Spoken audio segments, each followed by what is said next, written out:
I will go ahead and call our work session to order. It's 5 o'clock by my clock, so.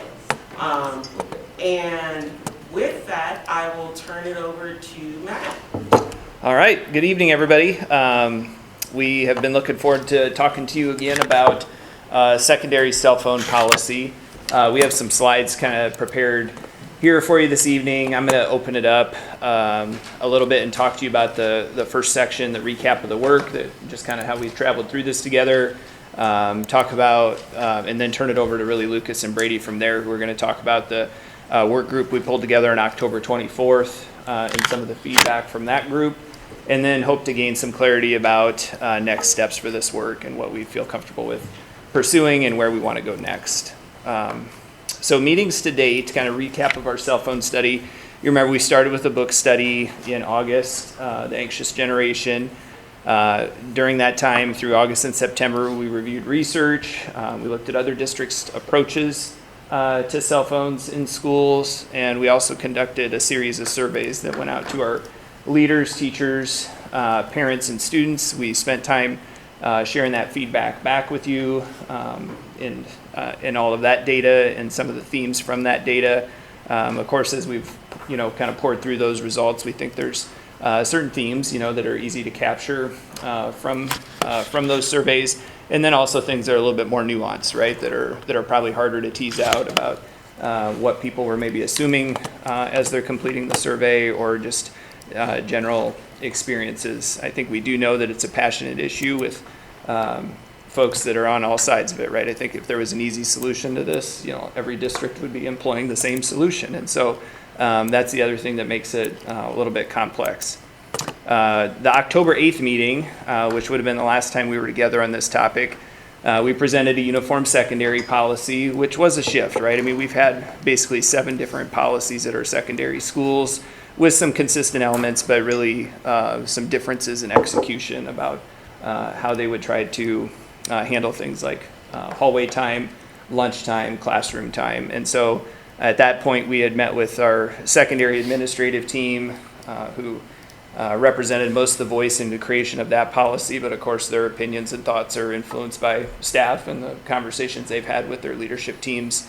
And I think we had some fresh perspective on that about buildings that have also tried to do something different this year, knowing that some of the concerns they've been hearing about it in previous school years, or even as recent as last school year. You guys had given us feedback from the board table that you're really more interested in a restrictive approach than what we presented to you that last evening. So at that point, then we felt of course, the natural next best step would be to use a process like we do for any thing that we try to implement in our buildings, and that's really gathering a team of teachers together with our administrators and trying to work through the specifics of those policies. And so our goal was to bring together that team and create detailed proposals tailored to what makes things unique here in Iowa City and the experiences and challenges and successes that we've found in different pockets of the district. So that kind of recaps where we've been. We've had a lot of conversations about the impact of phones, and we've asked a couple times kind of like criteria for success, and I think we're all committed to really 2 big themes on that: trying to protect that instructional time, and then also knowing that the more we can potentially restrict some of the kids' use on those devices, it's also got some cascading benefits to their mental health as well. And so kind of with those 2 things in mind, we approached that work with that group to see what we could do from a policy formation. So with that, I'm going to turn it over to Lucas and Brady, and they'll kind of walk you through what we did at that meeting. Sure, I'll start. I just want to say on behalf of the association, as well as I think our work group team, thank you for allowing us to have additional time to do the collaborative work. That was very important, and I think there was a lot of benefit from that we're going to share tonight. This is an important topic. It's a hot topic being discussed around the nation, and certainly in the state of Iowa. I think there's a lot of passions around it, and we understood that as a team. I understand that as in my role. So being able to come together and use our collaborative partnership, I think, was great. It's certainly a point of pride for us in the district, and so I appreciated that we were able to do that. I do think we have some shared values, and I think that is the good news, is that, you know, we want healthy, happy students who are engaged and meaningful learning in our schools and in our classrooms. And that, I think, is important as we have our conversation tonight, to keep that, you know, at the forefront, because that really is a unifying set of values, and it certainly was something that drove the work of the team that we brought together. Like Matt shared, our goal was to, you know, bring together a group of people that were representative of outstanding administrators and outstanding teacher leaders, and let them, you know, collaborate and work. We were able to get 16 people to the session. We had every secondary school represented with teachers and/or administrators. Most of the secondary schools had both a teacher and an administrator. The teachers were either building representatives from the Iowa City Education Association or elected members of the executive board of ICDA. So they're used to, you know, having a role where they're representing the, you know, the voice of the teachers, knowing that there is, you know, there are differences of opinion on that, and we felt that was important, and it's a role that they're used to playing. I think one thing that we want to shoot ahead a little bit, that we were, you know, here's what we did. I'll just go over the process and then maybe some distinctive things. So we had 16 people. Our goal was to analyze our current Iowa City Schools secondary cell phone policies, and that, interestingly enough, was not as people weren't aware of what other buildings were doing, and so that was actually really good learning for them. And then to compare those with select Iowa schools or districts, we took sort of the guidance of the board, you know, on the 8th to say, well, other districts are implementing policies that are more restrictive, and if they can do it, certainly we can. And I think there's absolute truth, you know, there. And so what we did is took a look at some of the districts and schools that had policies that they were implementing this year and sat them side by side with ours. And our task for the team was to try to develop Iowa City policies that were a restriction from 8 to 4, and then a restriction that's just during instructional time in the classroom. We made them, or wanted them, to look at what student expectations would look like, staff responsibilities, consequences, and exemptions. One of the things in my role as the president of the Teachers Association that I've wanted, and I appreciated the time to do this, is I've wanted teachers to have a full sense of what it means to have these policies. I think it's important, you know, conceptually, I think, and there's differences of opinion, but I think we all understood that it's really the details that are going to determine whether or not we think we can implement this successfully and with fidelity over time. And my goal has been to make sure that teachers have a seat at the table, and as well, you know, to take a look at what those policies would look like, so they have a chance to know exactly what they, you know, would be signing up for with the new policy. So that's why we have like staff responsibilities. I will say we did pay sort of particularly close attention to what that meant for the teachers, given the concern, and I appreciated the concern of the board about you know, teachers having to be the police of cell phones in our schools. So we had them look at that. They broke into teams. There were 4 people per team. We had 4 teams. They were spread across the buildings. Each team had some, you know, one from one of our middle schools, at least one from our high school. They appreciated that opportunity to share. We spent 90 minutes with them. They also refined a list of questions, considerations, and concerns that we had been developing based on feedback we had received, and then we used a Qualtrics survey for them so they could provide anonymous feedback. We felt it was important to allow people to process as a team, but then also to share with us anonymously, free from any pressure of what their team might have been thinking. The thing that I think was really important for us is that we wanted them to think about a policy that would work in Iowa City. We looked at other districts and other schools, and some of the things they're doing work well for them, but they're not going to work well for us maybe.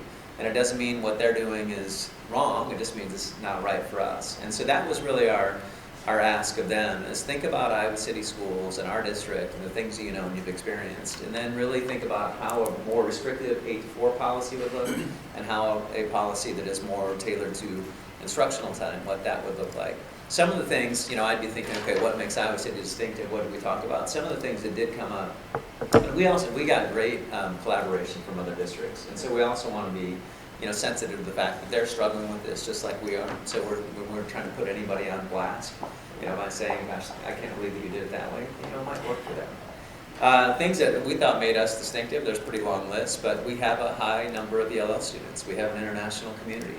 a concern that came up was the fact that cell phones are oftentimes used by families and those students with instant translation capabilities. They'll call and text their student, and the phone translates it. If we take that away and we put the central office, the main office of the buildings in charge of communicating the parent's message or family's message to the student, we're going to have to think about what translation looks like, because that would be a change, and it would be something that, you know, maybe makes us a little bit different than other districts. Exemptions were a struggle for us. I think those of us who've been in Iowa City long enough to know that there will be families that are asking us for exemptions that may, in their mind, be worthy, but we may think, I'm not sure that that rises to the level of an exemption. And that has always been a challenging dynamic, and I think it's real in Iowa City and the Johnson County area in a different way than maybe other places. I think there was a heightened concern by the team about disproportionality in office discipline referrals. I think the work the board has done to make sure that we are really clear about what constitutes an office referral or even beyond that, I think that work has been fantastic. And I think teams had concerns about what that would look like in terms of consequences. I think maybe the way we approach it is just a little different than the way other communities approach it. And again, it's not to say what they're doing is wrong. It might be right for their community, but might not fit what we want to do. So those were some of the things that we, as we talked with them as they worked as teams, that emerged as sort of distinctive characteristics that have made this, work in some ways, more challenging and more nuanced.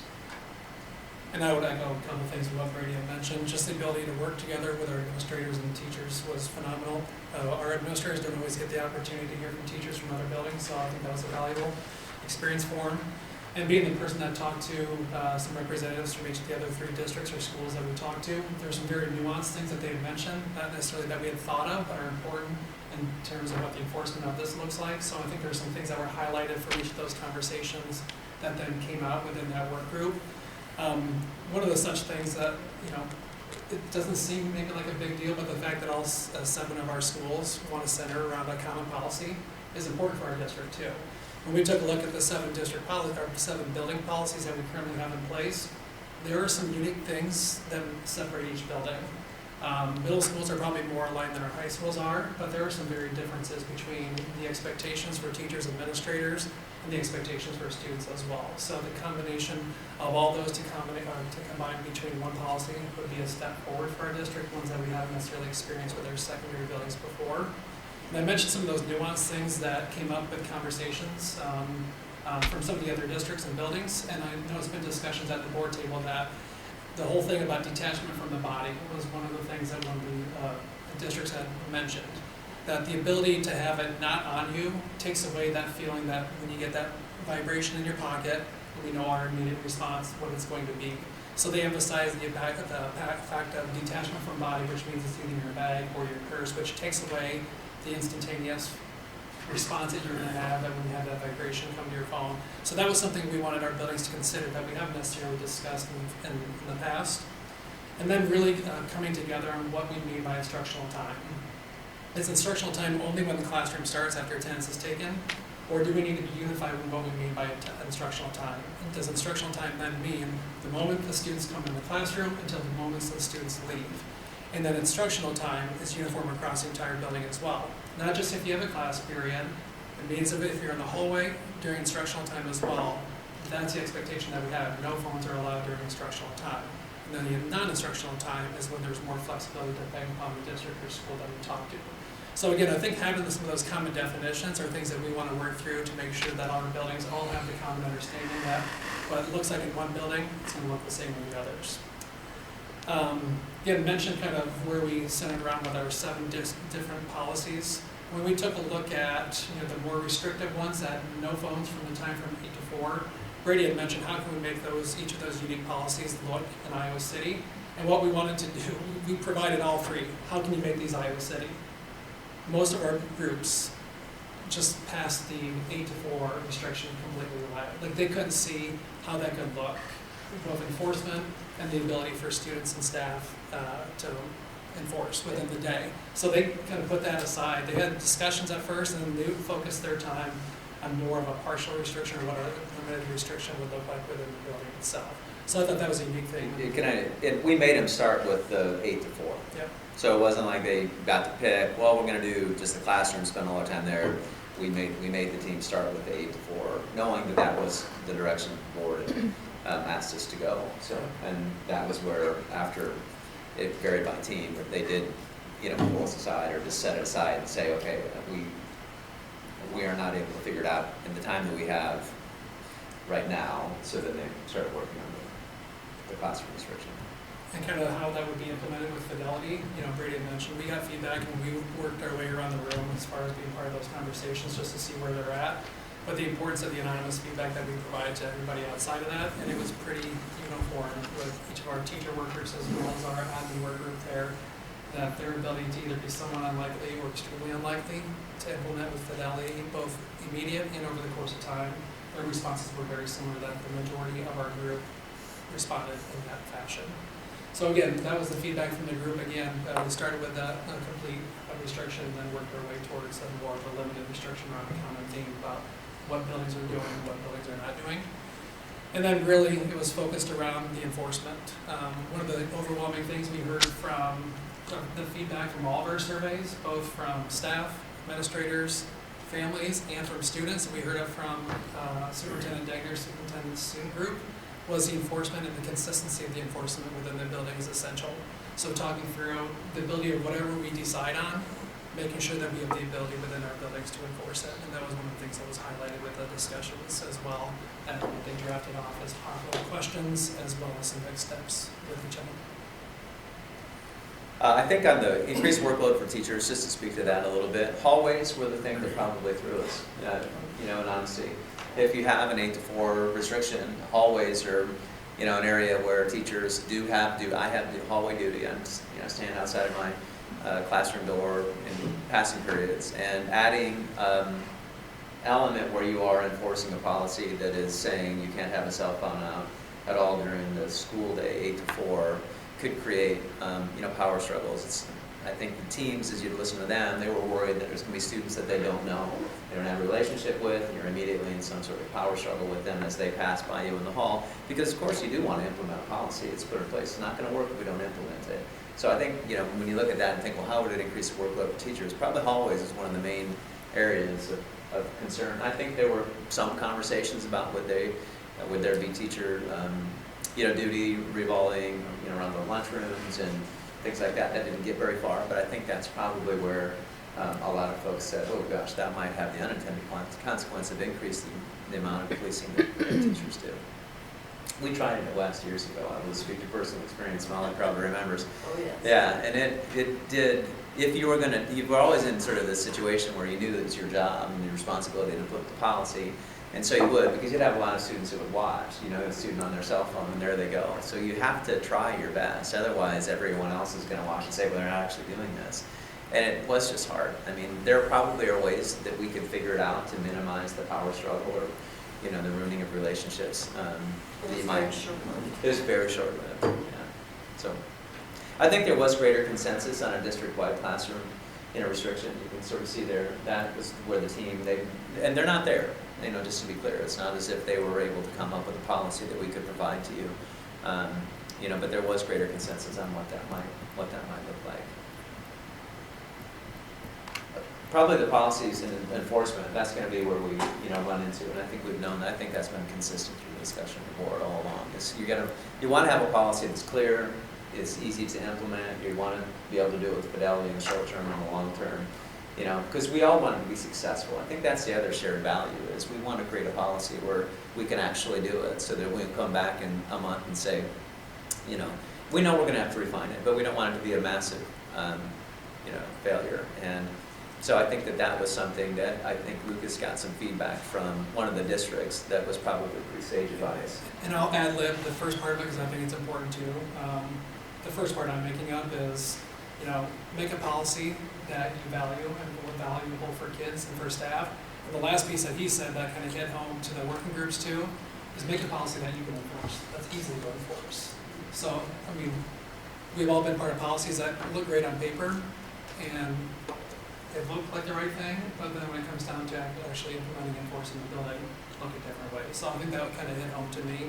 as we still think through what are those next steps and what are the things that came out from the work group. Yeah. I think, exemptions and consequences, we talked about that a little bit. I think there are some things that you see in other policies that made the teams uncomfortable in terms of where we're at as a district and the priorities that we have, and made them have a lot of questions, in terms of exemptions and what that might look like. There definitely was a desire to have more collaborative time if that was something that the board was interested in, but I think there needs to be clarity for the team. If they're going to come back together, there just needs to be clarity around around the work that we would want them to do. It is a really big team. It's, you have some folks who have been around the district a long time, some people who have been in other districts recently. So there was some value in just hearing different perspectives along those lines. So I think that's probably, where we're looking to all of you. If we start to do our transition to the, sort of that clarity is just that. I will say too, just on that, it was interesting to sit. I sit in a school, that has a pretty simple policy. I was, in full disclosure, a little surprised by some of the other policies that were out there. They were heavier on the teacher. I mean, they were. I can see where if I was a teacher in that building, I'd be saying, like, gosh, there seemed like a lot of steps that I have to do before any action might or might not happen. And so I understood the feedback that we got from some folks a little bit better. And I will say on behalf of the administrators and the teachers that were on that team, there was an understanding that, the board is going to direct us in this work, and that there is the need to have a more uniform policy across the district, one that is simpler and is less of a, less the teachers fighting the students while they're trying to teach at the same time. So I think the last slide you guys can see there then talks about, what do we want to try to provide our work group in regards to clarity on some next steps. What is the scope? Are we looking at one district-wide policy? I think, yes, we are, right? I think that's been the goal of this all along. That it's where's Tate in this discussion? Yeah, so that one's a little different, right? And I think we would probably come back with some additional information on Tate specifically next They were time. at this. They were, yeah. They were- I was mean, here. we're Yeah. talking 7 buildings, and I'm thinking, well, is Tate Tate was, and I was. really gonna have a exact same policy?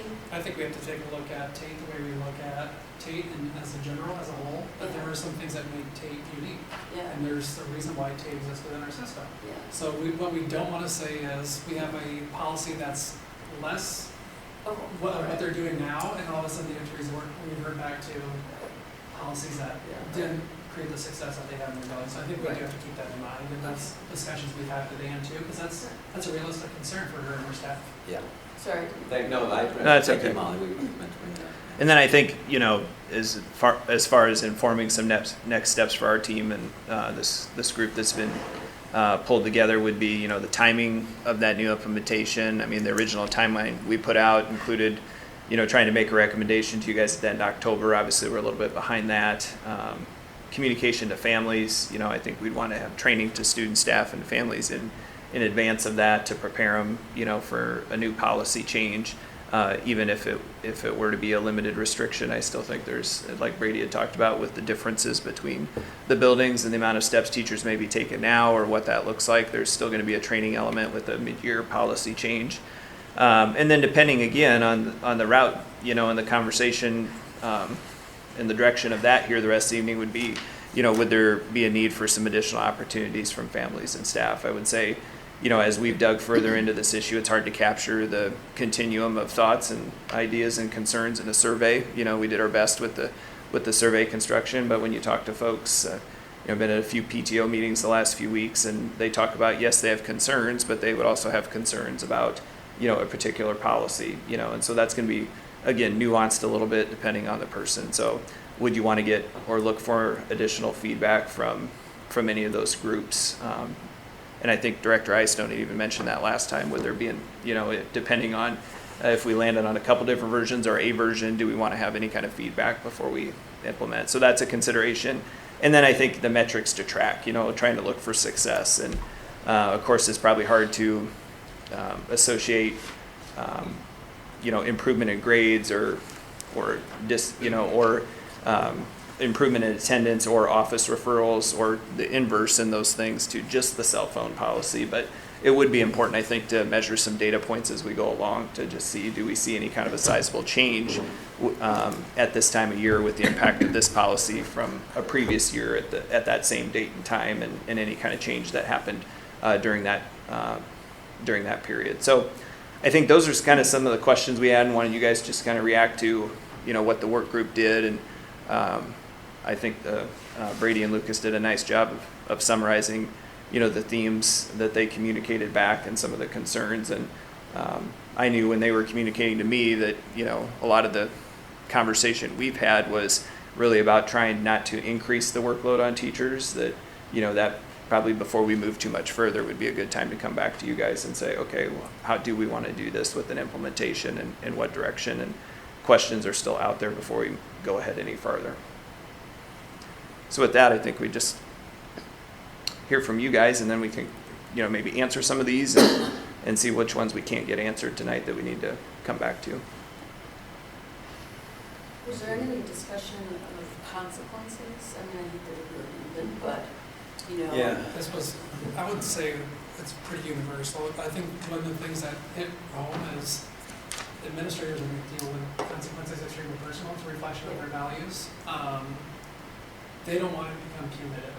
So much of what their work has become so restorative in nature, and by becoming punitive now in cell phones, they think it's a reversal of the work that they've done. So I think they want to remain as restorative as possible with the consequences, rather than laying the door down and saying, this must be dealt with through a suspension, a sent home, or referral. Yeah. Center student dignity. Yeah. Minimize power struggles to the greatest extent possible.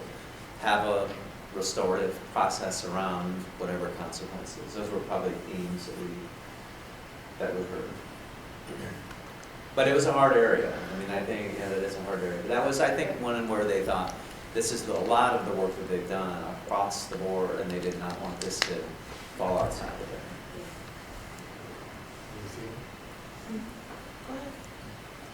Do you have any feel for how close you think this working group is to coming up with a instructional time approach?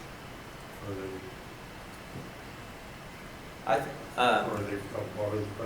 No, several meetings away, or are they closer enough Lucas and I haven't talked about this, but one thing that I think from the work products that they produce that we now have, we could come together and take a policy in place for them to evaluate and respond to. And I think that, we have sort of a target, date in mind, depending on the direction that you all want us to go. That would be yet this month, in just a couple of weeks, actually, where I think that would be something we could do, is put something in front of them and say, all right, poke holes in it. We want the best minds looking at this. Where are we at? What are we not thinking of? So I think it's doable for that team, then for us to take their feedback and have something. Well, I guess for board analysts, information, my 8-4 preference is slowly slipping away here, listening to the work that this group was the way that I would agree. Mine has been slipping since I've been talking to more teachers and administrators.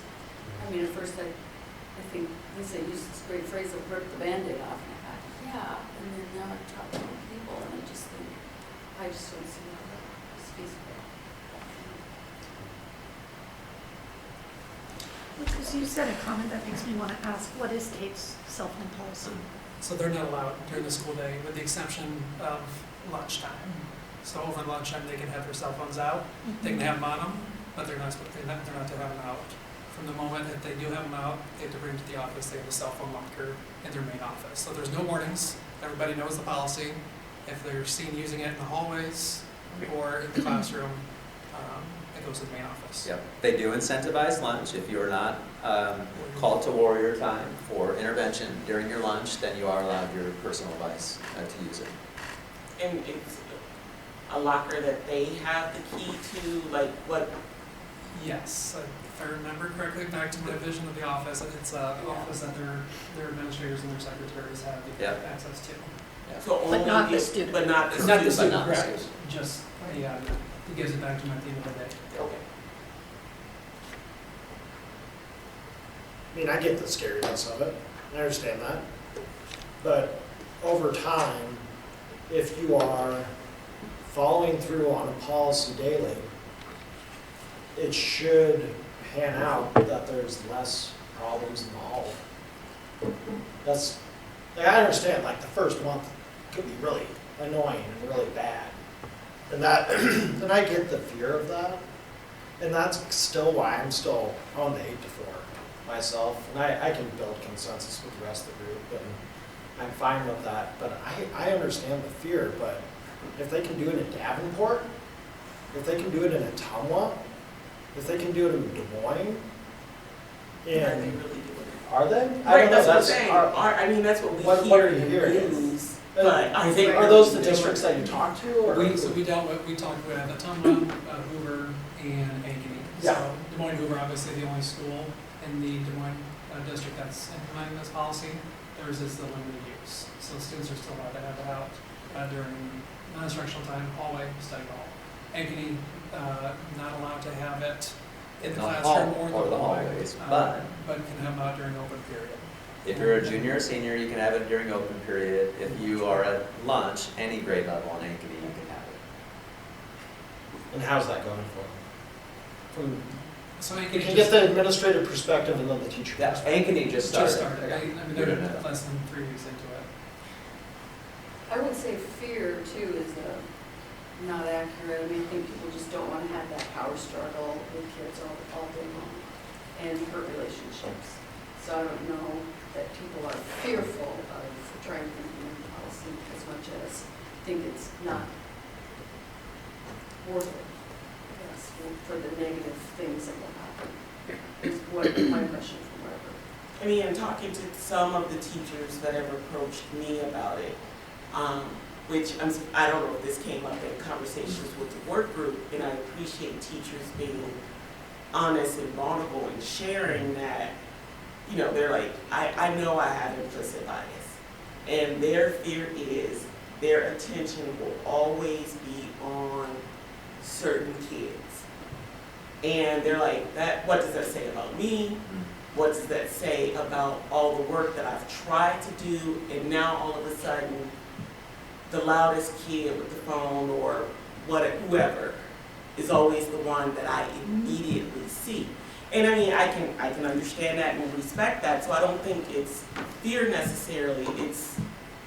I mean, it is added work, and it's hurting potential relationships and potential progress that folks believe that they have made, but now all of a sudden, I'm supposed to do this, and look, there's Sean with his phone again, that darn Sean, he's been a headache for me for 4 years.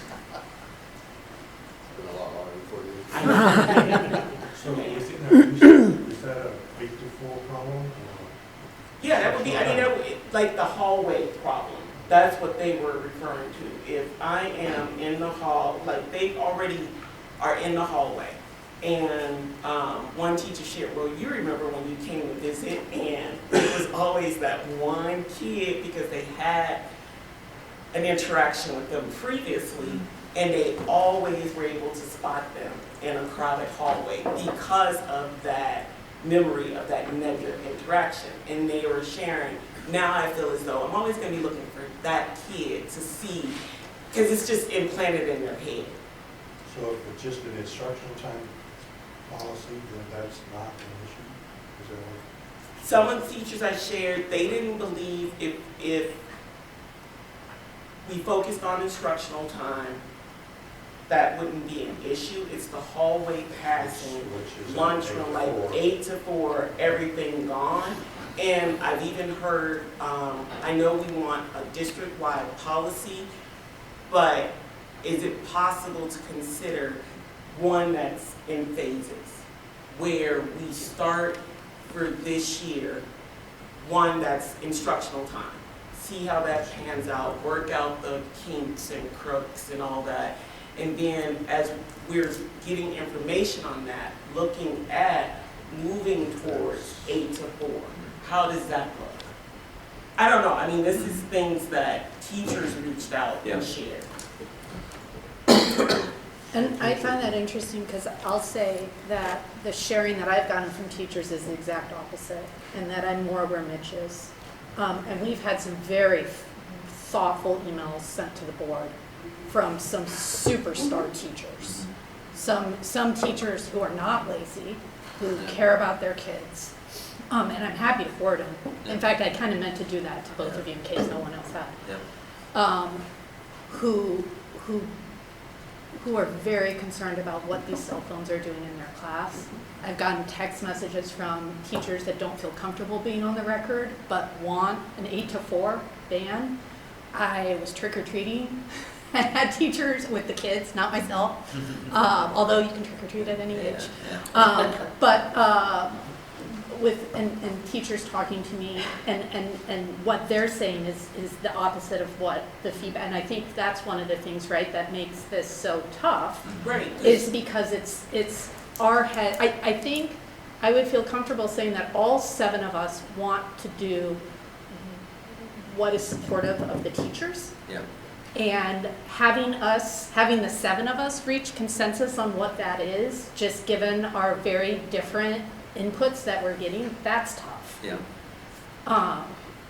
To me, we are talking about a cultural shift in our buildings, and a pretty seismic one. And those types of cultural shifts are incredibly difficult, and I think they take years to really do. But again, my fear with going less aggressive at the start is that in a sense it feels like we're giving up, that we can't ever address this huge problem. And I don't believe that that's what we do in this district. Like, we just don't give up because it's hard. We like, these kids need to go to school where they can focus and learn and like transform into these amazing grown-ups. And I just believe at my very core that cell phones inhibit that growth. And so I don't know. And we're a board of 7, so you only need 4 votes. But I have to be very honest that I don't think that where I'm at and what I've heard I'm ever going to get somewhere that's not an 8 to 4. I just don't know. Because I just feel so deeply in my soul that these things are terrible. Today, my daughter came, we talk about punishment and we want it to be restorative, which I'm totally on board with. But today my daughter came home and 2 of her friends got in-school suspensions because of text messages that they were sent, the girls were sending each other, fighting. So now, because of this phone, these 2 6th graders, girls, are serving in-school suspensions and not in instructional time. Whereas if they didn't have those phones, they would be learning. So while I get that it's a tough balance that we don't want to be punitive with the phones are also causing these kids to miss out on instructional time and to suffer consequences. So I really think you guys are doing a great job. I don't want to say, it sounds like you are, but it's just really tough. Yeah. And I appreciate you sharing all that, Lisa, because I do think that's the challenge, right? Like, I think if we could just say 8 to 4, like, I'm not sure anybody's against 8 to 4 if we thought we could pull it off. It's not that we think they need to necessarily. I think any need stated by a parent or a kid or even a staff member about some of these accommodations, we may be able to solve those issues, right? Like, I think what it comes down to is some of those staff members we have heard from, I think we're very concerned we're actually going to make things more difficult or harder for them, right? Just based on trying to execute something in a 1,500, 1,600 student building and knowing the amount of eyes, effort, and energy that's going to take, right? And then what is that going to pull away from? And so I don't, again, where I started, I don't think there's a magic solution to it. I do think, like you said, we hear from some of our best folks, right? That this is such a need, right? And then I think and I think that's even where we probably started as a group pretty quickly, right? This is such a need, it would be easy just to say, hey, let's do that. But then when you get into the specifics about how to pull that off, that's just where it starts to get more difficult. And so even if we're a little different on, even where some of those positions are at, or based on the experience these guys are hearing, like, I don't think that's bad or that's not okay, right? Like, we're probably, whatever we do, we also are probably not going to land on a perfect solution right away. Like, it is going to take some tweaks, right? Like, you ask some of these building administrators who have done it for a long time, how many times they tweak their phone policy? It's because we have people executing the policy, and people aren't consistent all the time, right? And that includes the administrators, that includes the teachers, that includes how the kids respond, and some of those pieces that Ruthina was talking about, it made me think about things like, obviously phones are a much bigger problem than hats and hoods, right? But think about hats and hoods and how our dress policy changed because of some of the impact point to our kids, right? And what we wanted adults policing and engaging with students on. Well, this is another engagement point now with kids. And then I think that's just where our staff has probably grown to look at the full picture of, hey, we know from previous experience on different issues, how this could play out, right? Or some of our concern about how it could play out. So I guess I say all that to say we don't have to necessarily fully agree on how we do. I do think we do probably have to have some kind of a direction about where we're going to start, right? Because I do think it would be good for us to try something here after winter break, right? And give something a go, whether that's phasing into something more aggressive if we don't see the improvement you would like to see, or if staff feedback is not any better after a period of time, or if it's starting more aggressively, right? And then saying, we tried something for a short period of time and that wasn't very successful either, and now maybe we have to move back to something more reasonable. So I think our general feedback and preference based on what you've heard tonight is to probably start with something more around instructional time. Again, kind of like what we talked about at the last meeting. But if that's not where you're at as a group, two things I would recommend to you would be, what additional feedback do we need on something like that? And then what is a window of time, we would look at to try to determine something there. So I think those are really kind of your two, probably where we need some direction from the group. And with limited time before we have to head up to the table, I don't know if directors want to share based off what Matt is asking. Still haven't heard from Sean or Jane. Well, I mean, I really value this feedback because we, as Director Williams said, we want to make sure that we are developing a policy that can be enforced and can be effective and will be helpful. We don't want to make things more difficult for the teachers. But again, we've received emails from teachers that I hold in extremely high regard, all telling us what a problem this is. And I worry that if we start, with a more lenient policy, it is going to be that much more difficult to kind of ramp it up. But also, I also worry if we start with a more restrictive policy and everybody knows, if it doesn't work out, we're going to go more lenient, that we're just setting ourselves up for failure. So I guess I really don't know if that's fair to say. Yeah. Okay. I have several notes, but I'm just going to kind of hit on one because it's directly to that point. If you've known me long enough, you've heard me say don't let perfect get in the way of good, because you'll never get to perfect, okay?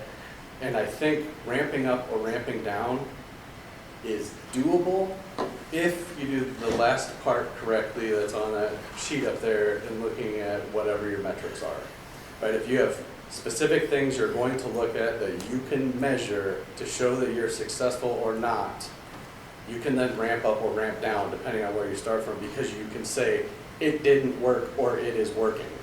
If you don't have that piece, it's almost impossible to go up or down from there.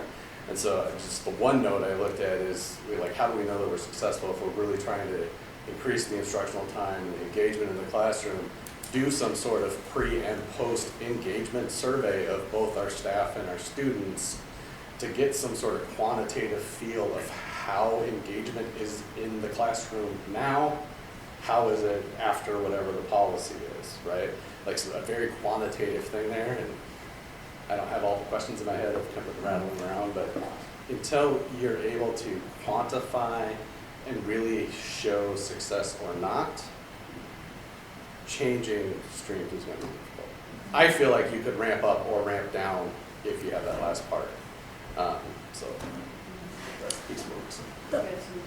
The only other thing I would add is, again, I think this is a cultural shift, and this cultural shifts take years to really fully. And so what I don't want us to lose, what's really also kind of important to me are our elementary schools. And I know Eliza's not here, but I feel like there's the immediate policy, right, that we're talking about now, but there's also resetting parent mindsets and expectations about when phones are introduced.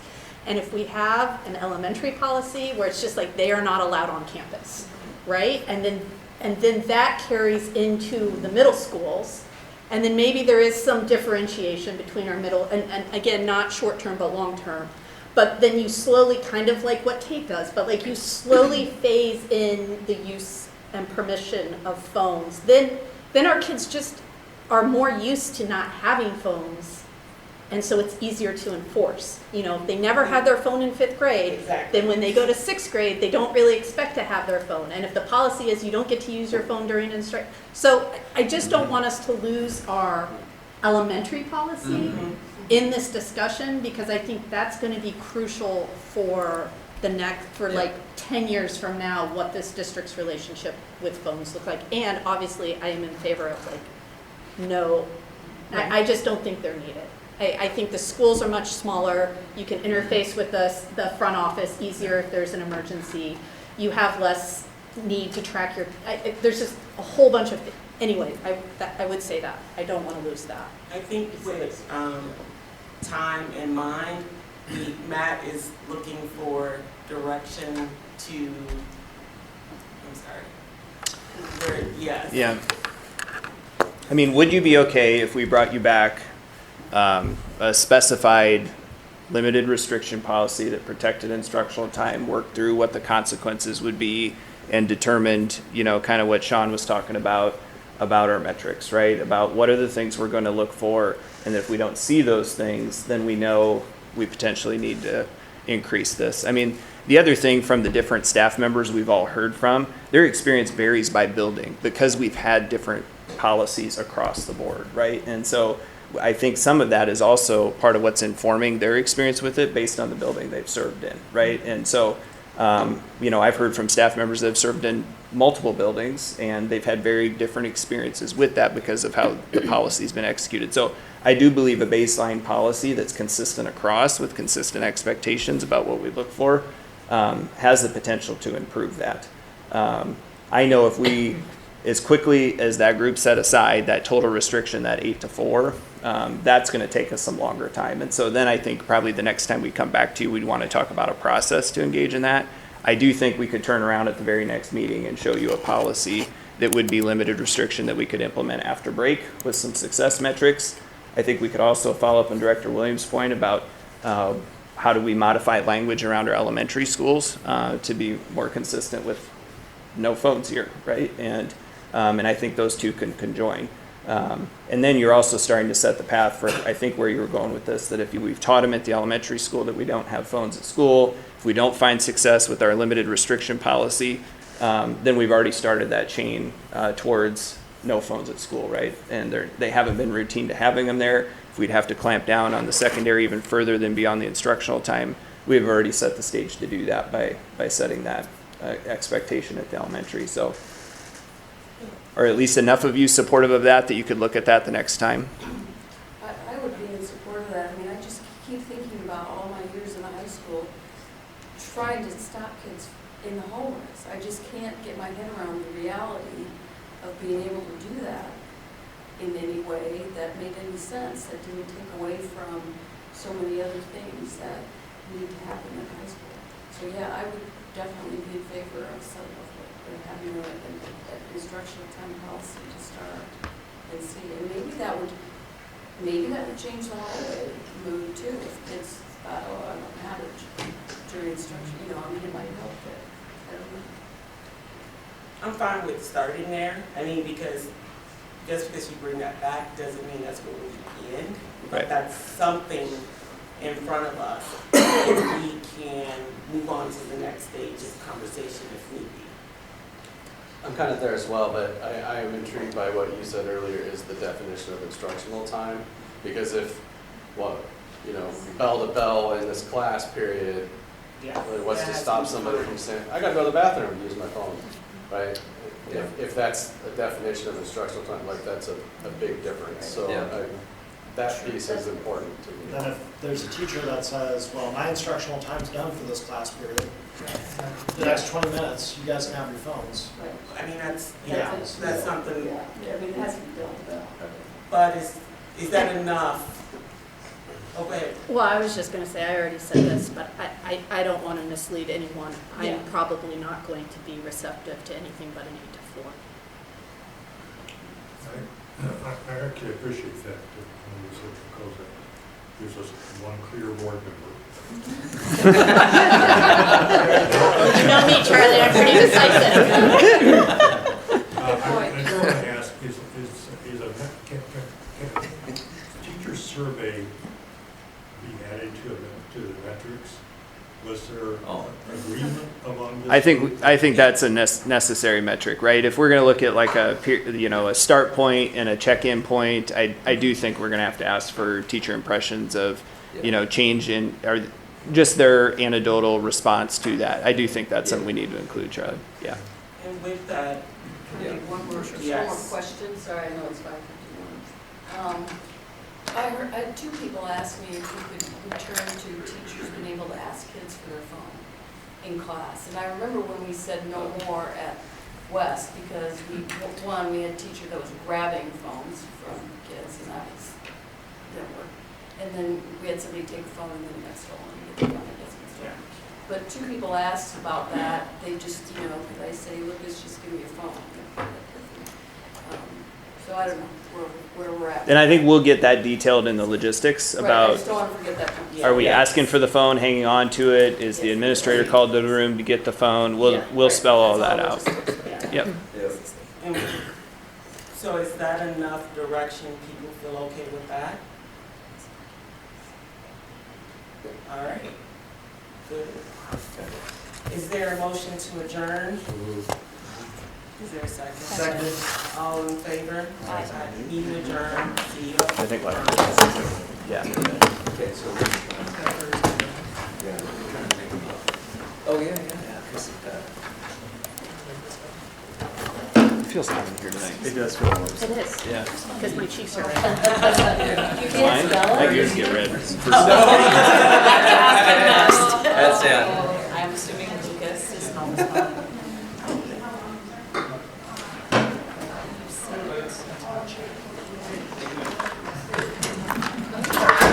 Thank you. Great, that's eight.